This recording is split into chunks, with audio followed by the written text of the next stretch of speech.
A rivalry that stretches back 500 years started between two men, and I know the fandom girlies were writing the enemies to lover fanfic about these two. They were rivals for crying out loud.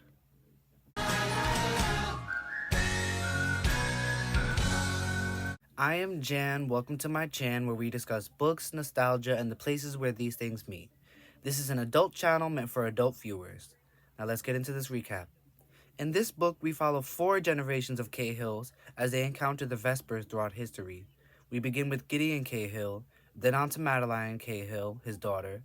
Next is a young Grace Cahill, and finally in the present with our heroes Amy and Dan. A new threat is rising, but is anyone ready to face them?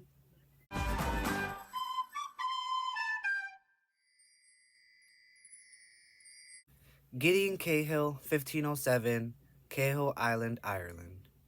Damien Vesper, a nobleman of a powerful family and ruler of Ireland, who ignores his peasants as they succumb to the plague, sips on wine as he admires his treasures and ponders a secret he has heard, and has set a trap to learn more. Gideon Cahill arrives, a man in peasant attire, even though he is a man of status as shown by a gold ring he wears. Damien tries impressing Gideon by showing off his latest acquisitions, like a mosaic on the ceiling, his Da Vinci sketches, and a world map that shows the Americas, a land he hopes brings more conquest. Boo! Damien asks how the search for a cure for the plague is going. He's been funding Gideon's experiments. He's not dumb. His spy has already reported her suspicions to him. Damien makes a comment about how Gideon is utilizing his resources, squatting on his land. But Gideon isn't having none of it. He mentions how the island belongs to the Cahills, going back to Madeline the matriarch. Damien takes the opportunity to spring his trap, and the Vesper seal mosaic crashes down on Gideon, who miraculously dodges out of the way in time. This confirms Damien's suspicions that Gideon did discover something and used it on himself. When Gideon pins him to the wall, Damien pulls a knife. Very homoerotic, I might add. Balthazar, Damien's servant, bursts in at that moment, having heard the commotion. Damien dismisses him, and Gideon and him continue their argument. Damien only wants power, and Gideon refuses to give up his secret, the Master Serum. He tells Damien to leave his island. Meanwhile, Damien is already making mental preparations. On the way home, Gideon is feeling the effects of the serum as it drains his life force. He knows he has things to prepare if he wishes to protect the serum and keep his family safe. Speaking of, he spots him outside the house where he arrives, helping Olivia to clean the family dining table. He admires the scene of his kids and their mother, taking note of the eldest son Luke, strong younger brother Thomas, youngest Jane chasing a butterfly, and Catherine, dressed like a boy, tinkering with an astronomical device. He gathers his family to tell them his grave news. He goes on to describe the discovery of the Master Serum and presents the others with their own vials and ingredients, as he says the Master Serum is not perfected and has unintended side effects. He has given them portions that will strengthen their natural talents in an emergency. He also gives them ingredients to safeguard to prevent Damien Vesper from getting access to the 39 pieces that make up the Master Serum. He plans for them to escape ahead while he perfects the Master Serum in secret, destroys his laboratory, and meet them on the mainland.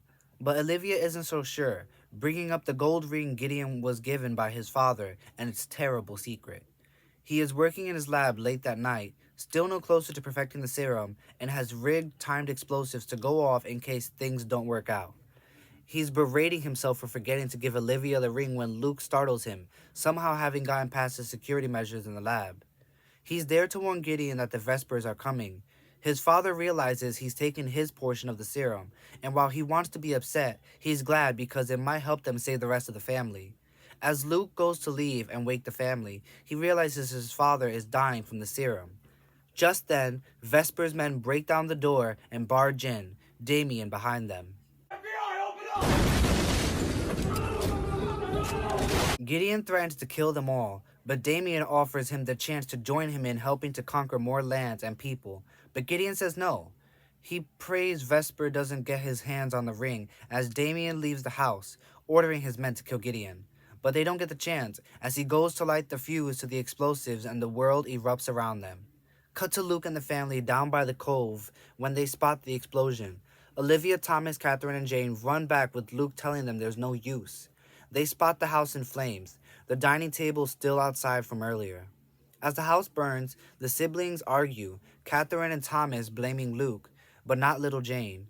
Luke eventually storms off, silently hoping for someone to call him back, but they don't. Eventually, Jane runs off after him. 11-year-old Catherine and 13-year-old Thomas left soon after as well. Olivia is left alone in her time of grief, pulling Gideon's lifeless body from the wreckage.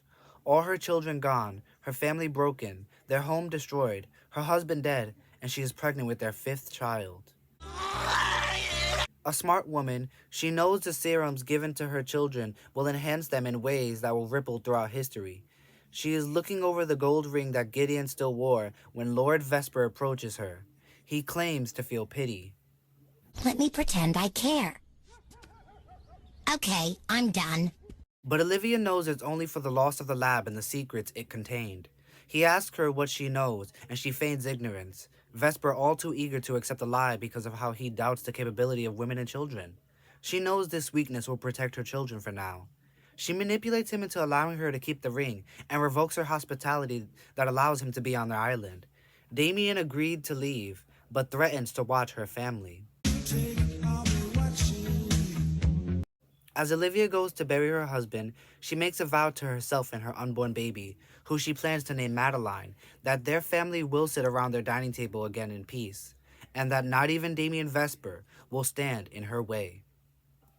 She's an icon. She's a legend. Madeline Cahill, 1526, village of Scath, Ireland. Madeline Babbitt is attending the Xenophilus Institute of Alchemy. She is a girl cloaked in secrets and lies. She is also relentlessly bullied by her classmates for the introverted persona she dons. She just finished using a potion to put her whole class to sleep. When class ends, she goes to help her mother in the apothecary. When she gets close, she spots men in purple and black hoods banging on the door, looking for Olivia Cahill. Where are they? Among them is her professor, noticeably absent from school that day. Madeline thinks back to when she was creating the sleeping potion and may have accidentally slipped up and revealed her true name to her professor. They begin breaking down the door when Madeline attempts to run forward and is grabbed by a beggar woman from an alleyway. She's pushing this old woman away before it's revealed to be her mother Olivia. The men yell out that they're there in the name of Lord Vesper, which shakes Madeline. To her, Damien was always a boogeyman, someone her mother warned her would die trying to attain the secrets of the 39 clues. He said it! He said it! Olivia hands Madeline a box, something Olivia had called her endgame strategy. Tells her to keep her promise as Olivia plans to destroy the rest of Gideon's notes and follow soon after. Shit, here we go again. She runs to the apothecary through a hidden door, leaving Madeline to flee as arrows rain down around her, one grazing her shoulder. She gets away just as an explosion rings out. Her mother was still in there, and all she can do is scream out in anguish, having lost the only family she had left in this world. Madeline thinks over the promises that she made. 1. Keep her father's ring safe. 2. Never let anyone abuse the power of the 39 clues. And 3. Unite the Cahill family. She watched her mother's funeral below, which itself was being watched by Damien Vesper. Madeline may not be a warrior, but she is prepared through her training. She packs a bag with the ring, notes on her siblings, and a few other things, and turns away from her grief. We follow a young Winthrop Cahill, son of Luke Cahill, as he plays a prank on his close friend Mary Tudor, someone his father says he is to be wed to someday, when a melee breaks out in the market after a thief is spotted. The governess escorts them away from the violence in a carriage. Winthrop notices that hanging onto the carriage is the thief, a girl, who eventually jumps off and hides something in an oak tree nearby. He arrives home in time to see his father at work for King Henry, interrogating prisoners. He takes a moment to talk to his son after advising the king. Luke is monologuing about how he wants his son to marry into royalty, but Winthrop reminds him that King Henry might want to marry someone else to sire an heir of his own. They're interrupted by the arrival of another governess candidate. The last one quit again. She introduces herself as Madeline Babbitt of Scath. Winthrop can't help but notice she seems oddly familiar. Madeline is in her new chambers thinking about how she narrowly avoided Damien Vesper by causing a scene in the market, and how he has tailed her every step of the way somehow. She hopes to convince her brother Luke to help her, but now she isn't sure after their initial meeting. She's preparing for Winthrop's tin flute lesson, using the ring to plug a hole in the broken instrument when she is startled by Winthrop. He recognizes her as a thief from the market and demands no learning. Madeline is able to trick him into wanting to learn his lessons. Later that week, at a recital before the king and Luke, Winthrop plays the tin flute. Afterwards, Madeline is arrested as Luke easily recognizing Gideon's ring and demands to know where she got it. She tries to explain he's her long-lost sister, but he doesn't believe her. He is too deep into his paranoia to trust anyone. She is to be executed by being burned at the stake.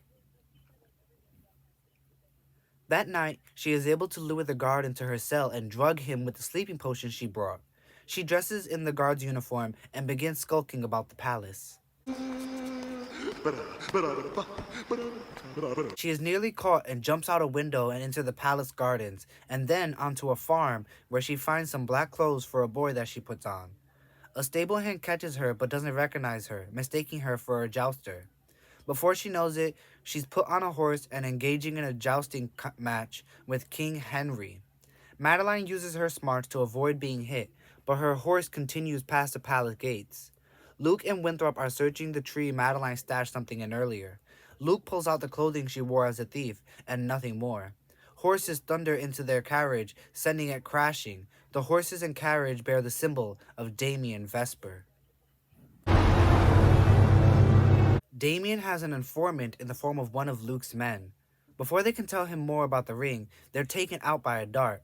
Madeline attacks the carriage. He flings her off, and she barely catches herself from falling to her death. Vesper reaches to grab the ring, and when he does, he is thrown through the air and crashes into a tree. Winthrop catches up with his father down the road. The carriage that nearly killed them now lay in pieces on the road. Two men were bound on a tree before him. One was the informant. The other was the driver. The third captive had escaped apparently because they had scrawled a message that read, "Beware the Madrigal." They're back. Beware the hooks. Grace Cahill, 1942, Monte Carlo, Monaco. Grace Cahill was busy taking care of baby Fisk as World War II rages around the world. They're at her family's villa in Europe. It's been a year since her mother died giving birth, and their father is always traveling. Grace's older sister Beatrice gets into another argument with her, always over Fisk and their absent father. She has been having trouble sleeping due to the event of the war. That night, she hears a boat, strange considering occupied France and Italy are nearby. The boat is signaling in Morse code for her father, and she deciphers it. VS knows about Bullseye, protect the ring at all costs, Torch is more than it seems, and something about a GSP. Grace recounts her family's legacy and famous history, considering how her father has abandoned his Cahill's responsibilities. Trying to make heads or tails of the code, she decides to go to Beatrice for help, but she is dismissive and unhelpful, refusing to be involved in Cahill business. But Grace is more concerned with the fact that there have been other codes. Beatrice was the only one to have been told the secrets of the clue hunt by their parents, but she truly wants nothing to do with it, too scared by the world of the Cahills. But Grace is set on taking up the mantle that her father and sister had given up. A week later, and she still had no answers. She hears the sound of breaking glass downstairs as she writes an essay, assuming that it's baby Fisk with the governess. On the radio, they talk about the Allied invasion of North Africa, particularly Casablanca, and suddenly it makes sense. George S. Patton is who she must seek out. She wonders how a teenage girl is to get to Casablanca in the middle of a war, but she knows she must answer the call to action. She packs her passport, not sure what else to bring aside from money, but her father was the only one with the combination to the safe. After a few attempts, she is able to open it and takes as much money as possible in a leather bag. She takes her bike when she leaves, riding to the airfield. At first, she is denied a flight due to multiple reasons, including the war, but when she pulls out a large sum of money, she is able to convince the clerk to check at least. No pilot is brave enough to take her, though. A stranger questions why she wants to go. Grace is able to haggle with the pilot to fly her to Casablanca. He introduces himself as Drago and tells her to come back at midnight and to wear black. She buys some, tossing her old clothes in the trash, and returns at midnight like requested. A beat-up biplane is pulled onto the tarmac. Drago tells her they'll hop over to Valencia, Spain to refuel and then onto Casablanca. She gives him half of the offer, promising the other half when they land. He cheats her, taking the money and attempting to leave. Thank you. Grace stomps on his foot and runs into the plane, beginning to take off when Drago jumps into the plane at the last moment, finally agreeing to fly her there. They land in Valencia, Drago beginning to refuel the plane when a Spanish officer pulls a gun on Grace, demanding her papers. When he sees that she is an American, he demands she come with him and be detained for questioning. He walks her down to the police quarters when Drago knocks out the officer with a wrench to the head. Minutes later, they're flying over the Atlantic. They pull over Casablanca, a scene of destruction and explosions. Boats and subs fill the seas. Troops swarm on land. Drago has an idea on how to land.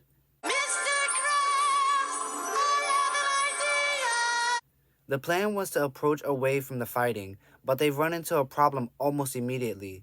Their fuel is low, and they have no choice but to land immediately.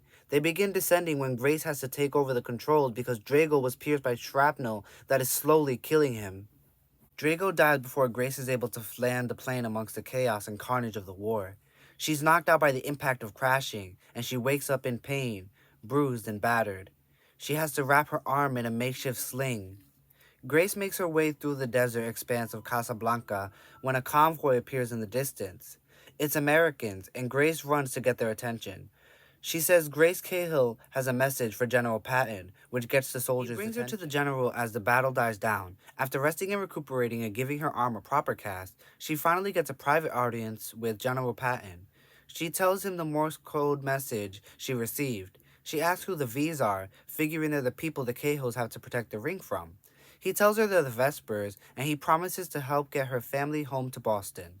Grace finally lets the tears fall after all the death and danger that she has faced, and yet she feels uneasy for some reason. Something feels different. Something's different. She spots a map marked with pins when the clue clicks for her. She is sure it's connected to the old Medina Casbah, but not how. Grace just knows she has to help before the Vespers can act. She sneaks out on a route to Old Medina and finds a dartboard in a saloon, but it's the wrong one. She goes one by one through the taverns, checking dartboards, but finds nothing until her eyes land on Torch Singer Cafe. Checking inside, she finds a bull statue, putting it together that she's looking for a bull's eye.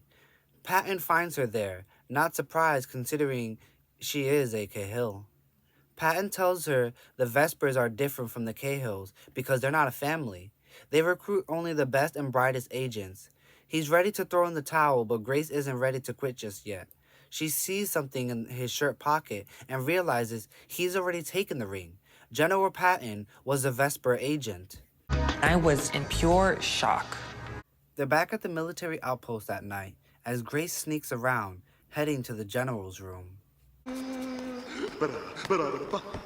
She checks his room, coming up empty-handed until she checks his medals, finding the ring amongst them. She hides the ring inside her cast. The next day, the general realizes the ring is gone. He's too late to catch Grace. Her plane has already landed in Lisbon, Portugal. London, after hugging baby Fisk, Grace confronts her worried sister Beatrice, who demands to know who the hell she thinks she is. She responds by telling her that she is Grace Cahill. She's an icon. Amy and Dan Cahill, present day, 4 months after the end of the clue hunt. Dan is trying his best to focus on social studies class, bored with how mundane it all is. He's changed a lot.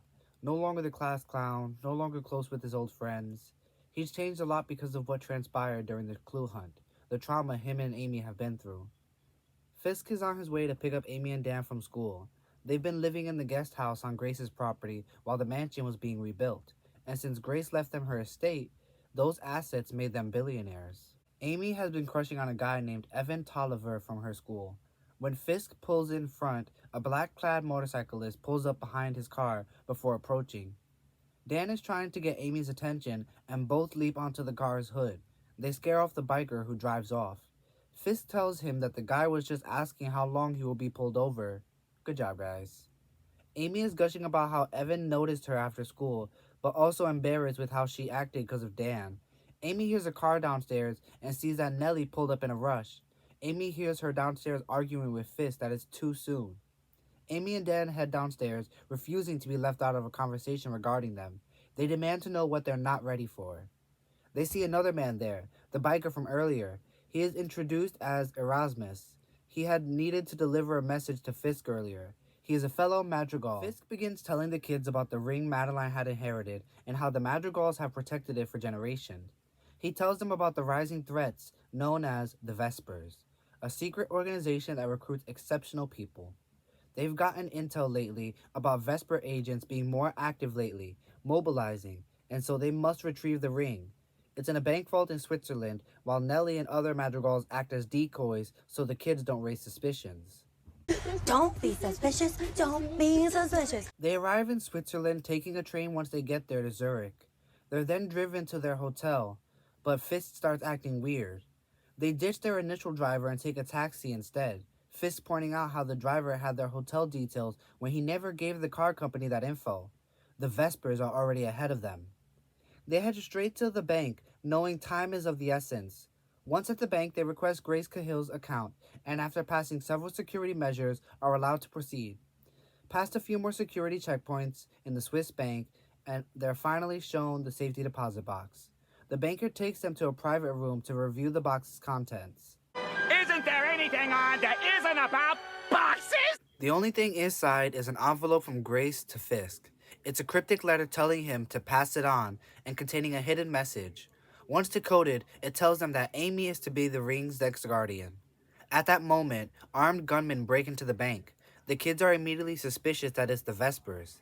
They're evacuated through a secret elevator by a security guard. The guard has a tattoo on his wrist that Dan recognizes for some reason. When he gets a better look and sees it's a sports team, he conveys his suspicions to Amy through their sibling eye communication thing. Dan attacks the guard from behind and Amy helps.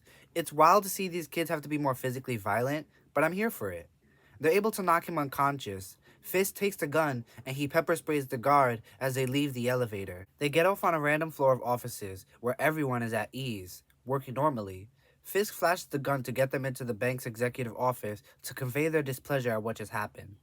As the boss examines things, more and more isn't adding up. Cameras tampered with, the alarms were faked, there was a security breach of some kind. They leave soon after, Dan showing the wallet he snatched off the fake guard. They find an ID for Bachman, and Fisk sends it to Erasmus to check out.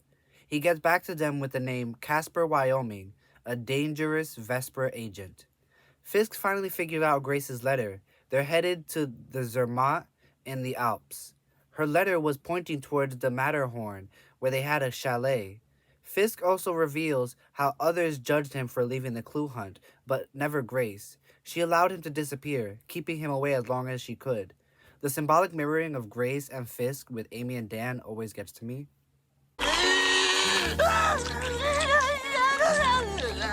They take a train deep into the Alps and walk into the Cahill chalet. They're working on the last of the letter's clue, finding an M scrawled on the bricks of a fireplace. Amy finds a loose brick and inside is a pouch. Inside the pouch is a gold ring, which Amy puts on her thumb. That's when she notices blood dripping out from under the closet door. Fisk opens it to find the housekeeper, a bloody wound on her head, and Casper Wyoming comes running down the stairs. He attacks Fisk, then turns his attention on the Cahills. They run out towards the cable car as Fisk tries to hold off Casper. They're able to make it onto a cable car, and Casper is pissed, punching a concrete column. They head up the mountain, watching skiers down below. They spot a helicopter getting close. One of the men in the copter uses a gun to knock out the pilot, shoving him out the vehicle to his death. The passenger veers the copter towards the cable car. Dan recognizes the passenger, identifying him as Bruno from the bank. He's a Vesper. He's aiming the chopper towards the cable, cutting one of the cables. The cable car operator tries to reassure everyone that they'll be okay. Swiss authorities arrive in time to scare off Bruno. But for now, the kids are stuck until they can be airlifted out. A rescue copter arrives not long after, escorting people off the car. Amy is terrified, but Dan convinces her to be strong. They're dropped off at an alpine hut where medical personnel are waiting. Dan recognizes one of the workers standing by the tram as Casper and tells Amy. Instead of using the tram, they borrow a pair of skis to get down the mountain, but they're quickly pursued by both Casper and Bruno. It isn't long before the Vespers catch up with the Cahills, demanding they surrender the ring. Amy tries stalling for time, telling them that the ring is stuck when a blur zooms past into the Vespers. The snowboarder is Erasmus, joined by Fisk on skis, giving chase to Casper and Bruno. Casper falls into a crevasse, and Bruno is able to get away.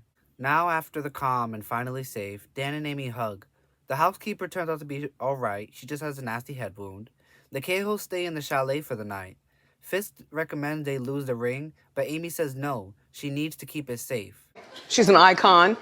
Back in Boston, admiring her new watch, the gold ring embedded into the black metal, Amy thinks to herself how much more her and Dan need to be trained and not rely on luck, even coming to the conclusion that they needed to remake the mansion to suit their needs, a fortified place to get stronger and smarter, to train, to be ready when the Vespers do come after them again.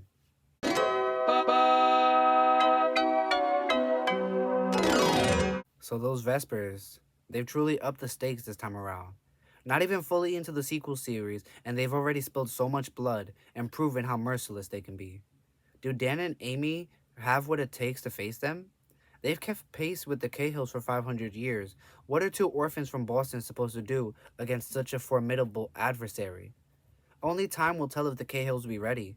Let's find out next time in the first book in the Cahills vs. Vespers series, The Medusa Plot. I'll catch you all in the next one.